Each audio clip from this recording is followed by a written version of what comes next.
오늘은 영적 소경이라는 말씀의 제목을 가지고 여러분들과 함께 본문을 중심으로 우리에게 있는 우리가 알지 못하고 알 수도 없는 또 다른 차원에서의 하나님의 신비와 계획에 대한 것을 함께 나눌 수 있기를 원합니다. 영적 소경 혹은 영적 맹인 그러면 여러분 다소 부정적인 의미로 사용될 수 있지만 저는 우리가 철저하게 하나님 앞에 고백해야 할 한 가지 사실이 바로 영적 소경임을 인정하는 것이라고 여러분들과 함께 나누고 고백하고 싶습니다. 우리는 신앙의 성장을 이루면 이룰수록 또 많이 배우면 배울수록 좀 더 지혜로워지는 그 중심의 척경에 모든 것에 대한 명확한 지식과 이해가 동반되어야 한다는 그런 유혹을 가지고 살아가고 있습니다. 똑똑해지려고 합니다. 그러나 여러분들이 경험해 본 것처럼 우리가 아는 것, 우리가 가지고 있는 지혜, 상식은 세상에 이루어지는 모든 일들, 많은 일들 중에 지극히 작은 부분에 속할 뿐입니다. 제자들도 예수님과 함께 하면서 예수님에게서 어떤 하나의 특징, 예수님이 하시는 사역의 패턴 같은 것들을 자연스럽게 발견할 수 있었을 겁니다.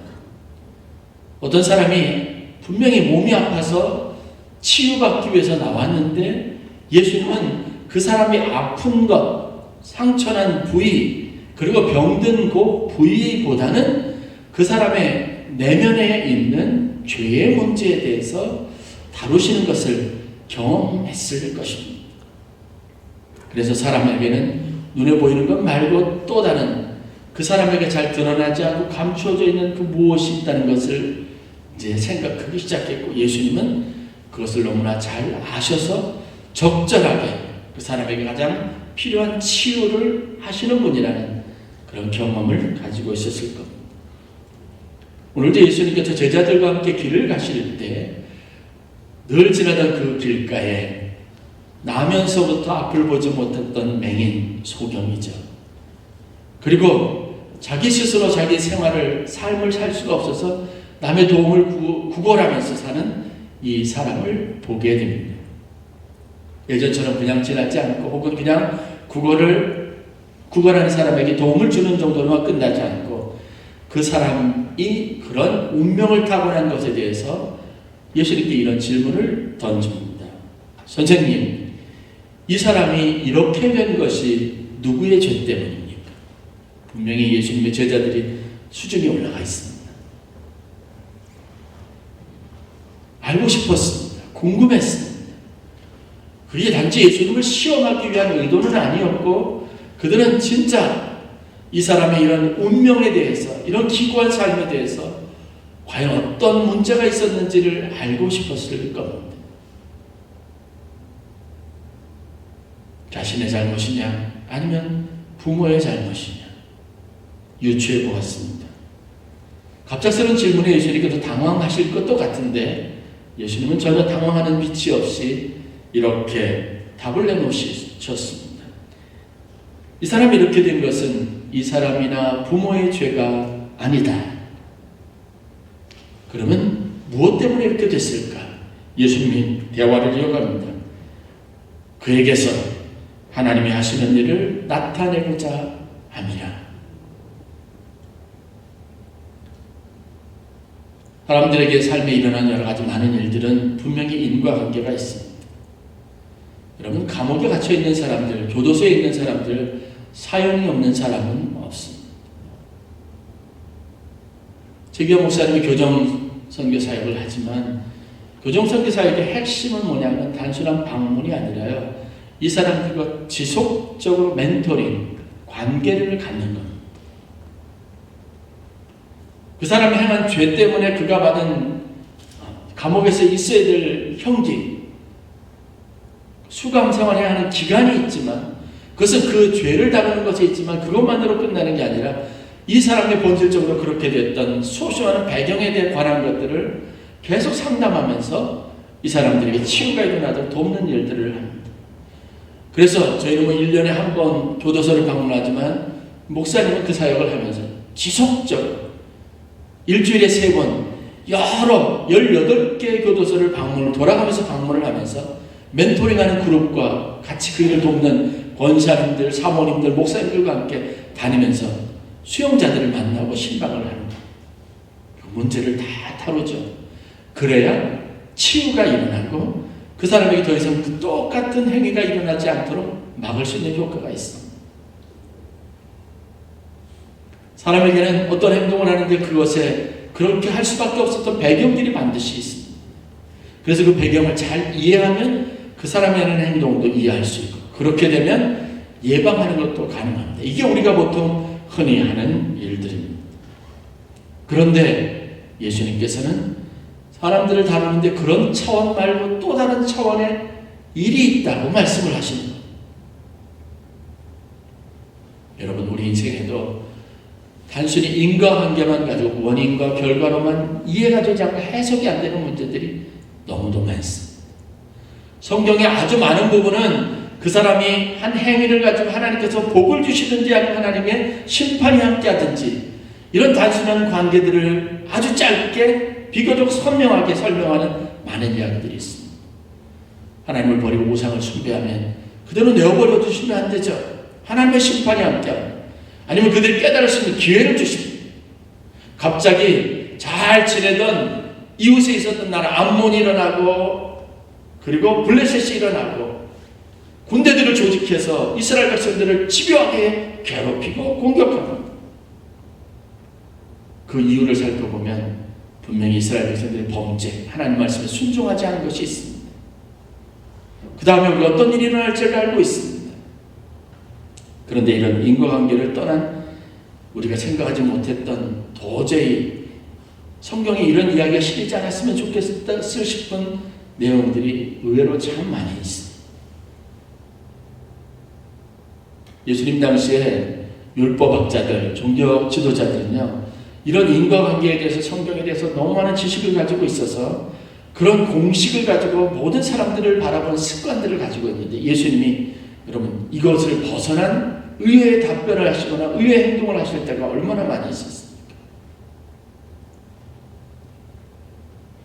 얼마 전에 어떤 집사님과 좀 어려운 일이 따라서 전화통화를 했는데 이분이 신앙생활로 권면을 받고 신앙생활을 열심히 하시는데 갑자기 교회를 잘 안 나오시고 연락도 잘 안 되고 해요. 그래 우연히 듣다 보니까 어려운 일이 있다는 거예요. 아니나 하니까 전화통화를 했는데 이분이 굉장히 낙심해 있습니다. 목사님, 제가 이래서 부족한 걸 알고 이렇게 했는데 신앙생활도 열심히 하고 그렇게 목사님 말씀 막 듣고 은혜 받고 기도 생활도 하고 작정도 하고 그랬는데 나아지는 게 아니라 점점 삶이 더 어려워진다는 거예요. 부모님이 계시는데 부모님 한 분이 괜찮아지나 싶어가지고 이제 기도 응답이 끝났다 하면 안심하려고 하는데 또 다른 분이 또 어려움을 당하시고 이러기를 반복한다는 거예요. 자식들이 문제가 생기고 그냥 착했던 애가 갑자기 반항하고 너무 답답하고 힘들다는 거예요. 그래서 내가 죄를 지어서 그런가 신앙생활을 잘하지 못해서 그런 건 아닌가 아무리 이해하려고 해도 이해가 되지 않는 거예요. 낙심하는 거예요. 그런데 제가 뭐라고 하기도 전에 이런 이야기를 말미하시더라고요. 그래도 목사님, 제가 이겨내야 되겠죠. 믿음 생활 꾸준히 하면서 답답하지만 하나님의 뜻이 무엇인지 구해야 하겠죠. 그러더라고요. 저도 여러분들이 이런 인과관계가 있어서 그것에 적합한 딱 처방을 내리고 그 처방을 내리는 순간 여러분들의 문제가 해결되고 그러는 일이 여러분의 삶에 많이 일어났으면 참 좋겠습니다. 그런데 그런 일들보다 훨씬 더 우리의 생각과 기대와 이해를 뛰어넘은 일들이 많습니다. 오늘 우리는 예수님과 제자들이 이 대화를 통해서 또 다른 차원에 대해서 하나님이 하시는 영역에 대해서 여러분 배우고 교훈을 삼아야 할 필요가 있습니다. 문제는 우리가 알지 못하고 때로는 그것이 우리의 부끄러움이 되기도 하고 때로는 너무나 창피해서 사람들에게 말하기조차 어려워서 그리고 은밀하게 삭혀야 되는 일들이 너무 많이 있다는 겁니다. 내가 사람들에게 내 믿음이 어떤지, 하나님의 섭리를 내가 어느 정도 깨닫고 알고 있는지, 그리고 내가 그 확실한 믿음을 가지고 미래를 어떻게 살아가는지를 말해주고 싶은데 내 말의 권위, 내 삶의 권위를 무너뜨리는, 나도 어떻게 할 수 없는, 처방할 수 없고 이해할 수 없고 설명할 수 없는 일들이 너무 많이 있다는 겁니다.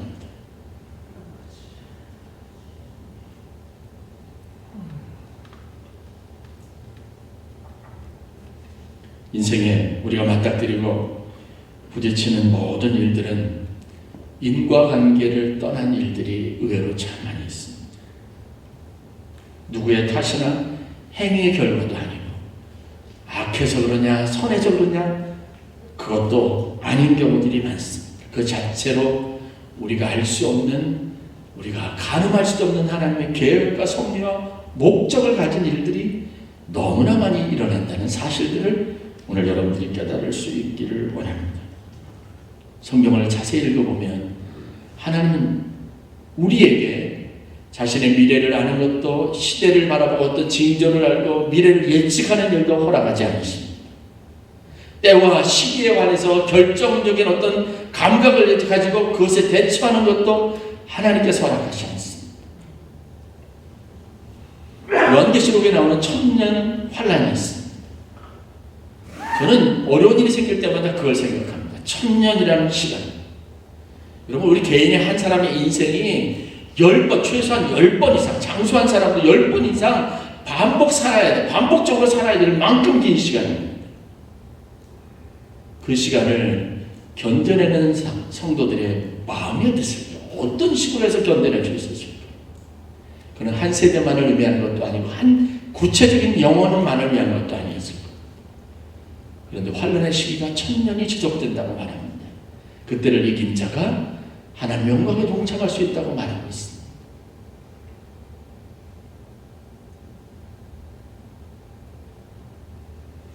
하나님은 본질적으로 우리의 신앙에서 그분의 신비와 그분의 오묘한 것을 두기를 원하시고 그것을 우리에게 밝히고 알리는 것을 허락하지 않으십니다. 말세가 되면 오히려 세상에는 내 생각이 옳다, 지금은 이런 시대다고 주장하고 사람들을 미혹하는 악한 영이 많다라고 말하고 있습니다.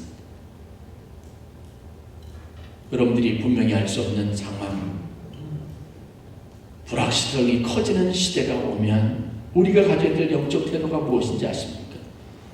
이 원인이 어디서부터 비롯됐고 이것은 이렇게 해결할 수 있다고 단정할 수 있는 어떤 확실한 지식이 아니라 하나님 우리가 허락하지 않았던 이 불확실하고 오묘한 미래에 대해서 하나님 앞에 겸손하게 무릎 꿇고 기도하는 자세, 하나님이 이 일을 어떻게 이끌어 가시고 이 일을 통해서 하나님이 어떤 영광을 드러내실 것인지를 묻는 겸손한 신앙의 자세가 무엇보다도 필요하다는 사실을 믿으시기를 주의 이름으로 간절히 축원합니다.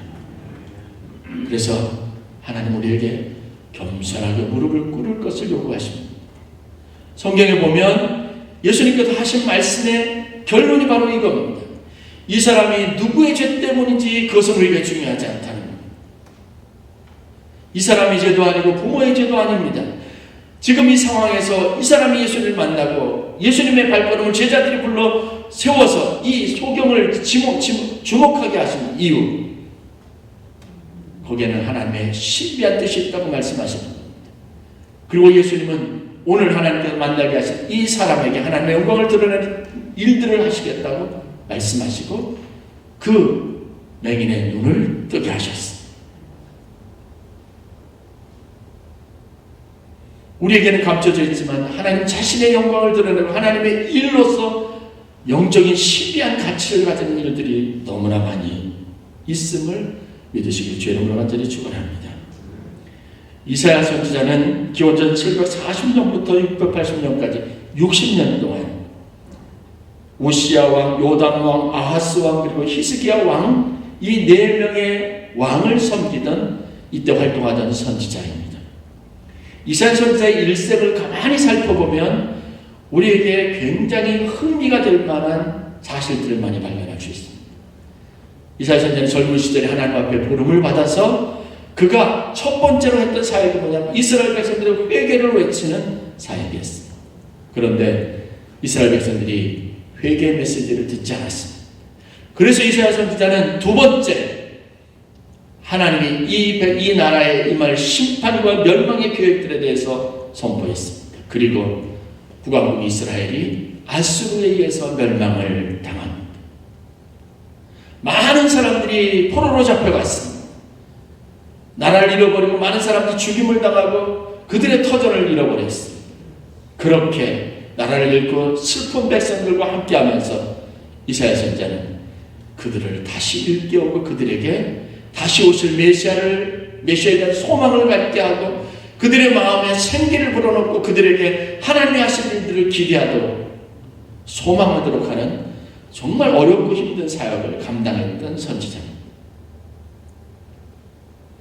이런 믿음으로 살다가 하나님의 심판을 받은 사람들, 저주를 받았다고 여기는 사람들의 마음에 똑같은 하나님의 이름으로 소망을 갖게 하는 건 거의 힘들어요. 진짜 우리가 신앙생활하면서 경계해야 될 건요, 실족하지 않게 해야 합니다. 저도 목회 사역에서 제일 큰 경계심을 갖는 게 뭐냐면 제가 있던 교회 성도가 실족하지 않은 일. 그거는요, 그 사람을 알고 하나님을 떠나게 만드는 거예요. 차라리 믿지 않는 사람들이 전도하기도 쉽고요. 그 사람에게 훨씬 더 많은 기회의 문이 열려질 수 있습니다. 그러나 믿다가 실족해서 넘어지고 떨어지는 사람에게는요, 좀처럼 그 마음을 다시 세우고 그를 부흥하게 할 방법이 사실 많지 않습니다. 그런데 이사야 선지자는 그 운명적인 일들을 위해서 하나님 앞에 선지자로 부름을 받았던 사람입니다. 놀라운 것은 심판을 선포하고 멸망을 이야기했던 이사야, 그가 하나님이 다시 오실 것이고 그들을 영광된 자리에 세우실 것이라고 하는 이 메시지를, 모순되는 메시지를 전하는 일에 헌신적이었다는 겁니다. 히스기야 왕 이야기에서 그 한 단적인 예가 잘 드러나 있습니다. 히스기야 왕이 병들어 죽게 됐습니다. 산헤드립이라고 하는 아수르의 군대를 물리치고 위대한 승리를 이뤄낸 지 얼마 되지 않아서 그가 병들어 죽게 됐습니다.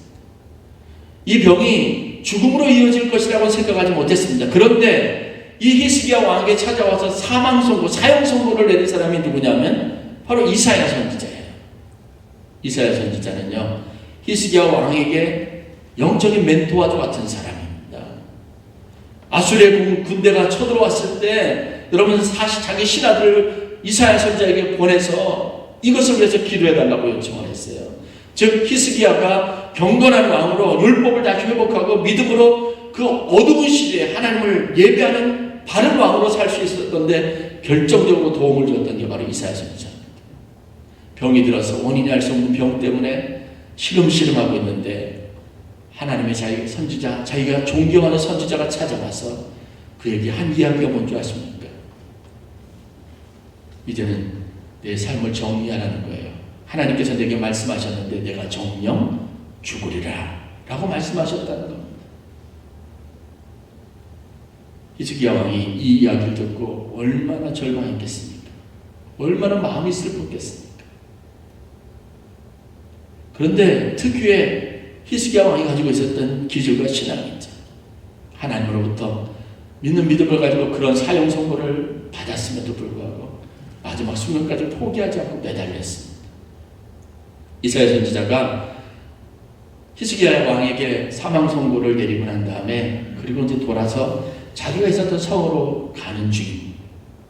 그런데 그때 성경에 보니까 하나님이 그에게 말씀을 주십니다. 그 메시지가 뭔지 아십니까? 다시 돌아가서 히스기야 왕에게 이렇게 전하라는 겁니다. 하나님이 내 기도를 들었고 내 눈물을 보았으니 내가 너를 낫게 하겠다. 내가 3일 후에 예루살렘 성전에 다시 올라갈 것이다. 그리고 내 생명을 15년 동안 더 하겠다고 전하라는 겁니다. 불과 얼마 전까지 하나님의 말씀이라고 말하고 그에게 사망 선고를 내렸던 이사야에게 하나님이 히스기야의 행위, 히스기야가 가졌던 열망, 그가 가졌던 간절함을 듣고 그 뜻을 돌이키시고 사망 선고를 내렸던 선지자 이사야에게 다시 돌아가라는 겁니다.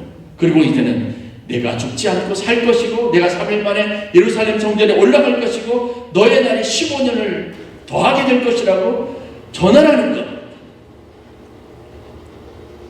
여러분 쉽지 않습니다. 얼마든지 의심할 수 있는 충분한 정황적인 근거가 있습니다.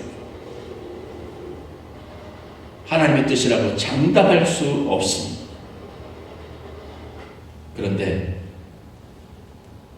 하나님의 심판 혹은 죽음, 사망을 선포했던 이사야가 즉시로 돌아가서 히스기야에게 하나님이 전하라고 하신 이 메시지를 그대로 전합니다. 선지자의 사명입니다. 아마 우리의 운명일 수도 있습니다. 하나님이 오늘 우리에게 주셨던 영적인 감각, 생각, 삶을 바라보는 모든 판단들은 이것일 수 있지만 나는 그것인 줄 알고 믿고 그대로 순종했지만 내가 믿고 순종했던 것이 전혀 다른 결과로 내일 내 삶 속에 또 다른 문제로 어려움으로 나를 낙심하게 할 만큼 그렇게 심각한 문제로 다시 다가올 수 있습니다. 나를 신진시켜 주신 하나님, 나를 내가 원하던 기도로 응답하고 새로운 부서로 옮겨가게 하셨던 하나님이 거기서 나를 괴롭히는 내게 직장을 그만두고 싶은 마음이 들 상사를 만나게 하실 수도 있어. 내가 어제까지 하나님께서 주신 축복이라고 여기던 것이 어느 날 내게 보니까 큰 저주가 되었다라고 싶은 일들이 우리 삶에 너무 많습니다. 하나님이 주신 내게 물질의 축복이 내 발목을 잡을 때도 있습니다. 그래서 이것을 어떻게 우리가 해석해야 될지 혼란스러울 때가 있습니다. 원인과 결과, 공식적으로 해결되지 않는, 여전히 우리 안에 해결되지 않고 알 수도 없고 이해할 수도 없는 하나님의 뜻이 그 차원들이 늘 존재한다는 걸 여러분들이 깨닫는 은혜가 있기를 바랍니다. 영적인 소경입니다. 우리는 알 수 없습니다. 내일을 알 수 없고 하나님의 신비하고 오묘한 뜻을 알 수 없습니다. 이 이사야 선지자가 하나님의 말씀을 가지고 이스라엘 백성들 앞에 서서 그들을 다시 일깨우며 그들 안에 생명과 소망의 말씀으로 그들을 다시 깨우면서 전한 메시지가 있습니다. 어느 때나 누구에게든지 하나님과 그의 말씀 안에 거하는 자에게는 소망이 있다는 메시지, 우리가 알지 못하지만, 우리가 깨닫지 못하지만, 우리가 이치에 대해서 구별할 수는 없지만 우리의 생각과 우리의 이해를 뛰어넘는 하나님의 깊고 넓고 오묘한 신비가 있다는 것을 이스라엘 백성들에게 전합니다. 이사야서 55장 2절부터 9절까지 말씀입니다. 너희는 내게 듣고 들을지어다. 그리하면 너희가 좋은 것을 먹을 것이며 너희 자신들이 기름진 것으로 즐거움을 얻으리라. 너희는 귀를 기울이고 내게로 나와 들으라. 그리하면 너희의 영혼이 살리라. 내가 너희를 위하여 영원한 언약을 맺으리니 곧 다윗에게 허락한 확실한 은혜니라. 판단하지 말고 생각하지 말고 오늘 하나님께서 내게 무엇을 말하는지 들으라는 겁니다. 어제 너희가 무엇을 들었든지 너희가 생각한 것이 무엇이든지 오늘 다시 하나님 앞에 나와서 들으라는 겁니다. 너희는 여호와를 만날 만한 데 찾으라. 가까이 계실 때 그를 부르라. 악인은 그 길을 불의한 자는 그의 생각을 버리고 여호와께 돌아오라. 그리하면 그가 긍휼히 여기시리라. 그가 너그럽게 용서하시리라. 이는 내 생각이 너희 생각과 다르며 내 길은 너희의 길과 다름이니라. 여호와의 말씀이니라. 여러분, 우리를 초월하시는 하나님의 계획이 여러분의 인생에 항상 있음을 인정하시고 믿으시기를 주의 이름으로 간절히 축원합니다. 이것이 일생을 살아가면서 우리가 가져야 할 신앙적인 자세입니다. 내가 알지 못하고 내가 깨닫지 못하는 하나님의 계획이 내 앞에 있습니다. 그런데 이것은 하나님의 확실한 은혜로 우리에게 약속하신 것이고요. 우리의 생각을 뛰어넘어서 하나님의 일과 하나님의 영광을 드러내는 거룩한 것이라는 믿음을 가지시기를 바랍니다. 하나님의 역사는 우리의 상식과 지식과 감각을 뛰어넘습니다. 그렇기 때문에 내 뜻과 내 생각을 내려놓아야 합니다. 그리고 이해할 수 없는 순간 앞에 하나님 앞에 무릎 꿇는 결단을 하실 수 있기를 주의 이름으로 간절히 축원합니다. 설교를 준비하면서 제가 좋아하는 찬양 가사가 마음속에 떠올랐습니다. 마커스 그룹이라고 하는 워십 그룹이 있는데 찬양입니다. 주님을 보게 하소서란 제목의 찬양입니다. 후렴 부분에 이런 가사가 있습니다. 의심하는 나를 손 내밀어 잡아주시네. 두려운 마음 내려놓고 주만 바라봅니다. 주님을 보게 하소서. 나를 붙드소서. 내 뜻과 내 생각 내려놓고 주님 앞에 나 엎드려 주의 음성 기다리니 나를 부르실 때 믿음으로 걸어가리. 찬양 여러분 잠깐 같이 들으시고 아시는 분은 한번 따라해 보세요. 그리고 찬양처럼 여러분들의 삶에 아름다운 고백이 있기를 원합니다. 잠깐 찬양. 나의 주님께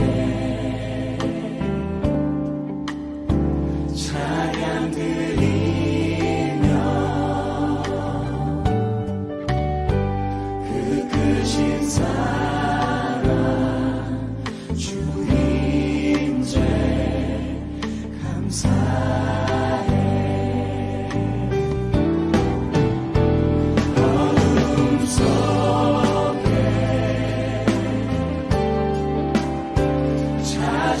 찾아오셔서 주님의 영광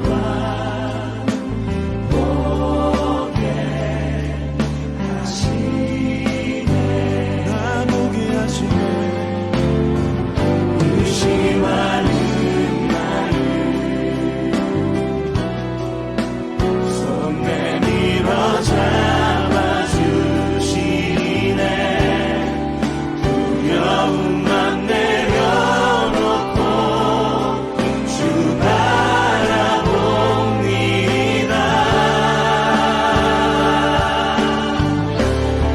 주님을 보게 하소서. 나를 붙드소서. 나를 붙드소서.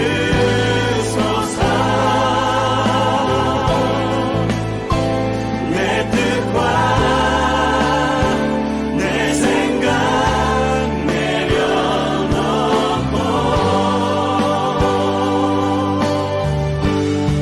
주님 앞에 나 엎드려 주의 음성 기다리니 오 주님 나를 부르실 때 믿음으로 우리 다시 한번 고백합시다. 주님 우리의 눈을 들어 주님 보게 하여 주시옵소서. 주님을 보게 하소서. 나를 붙드소서.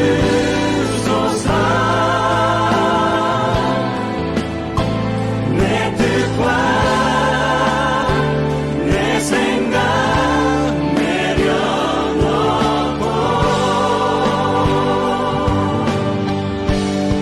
주님 앞에 나 엎드려 주의 음성 기다리니 나를 부르실 때 믿음으로 걸어가니. 이 시간 함께 기도합시다. 주님 여러분 모른다고 하는 것, 불확실한 상황 속에 불안한 삶을 산다는 것에 대해서 너무 힘들어하지 마십시오.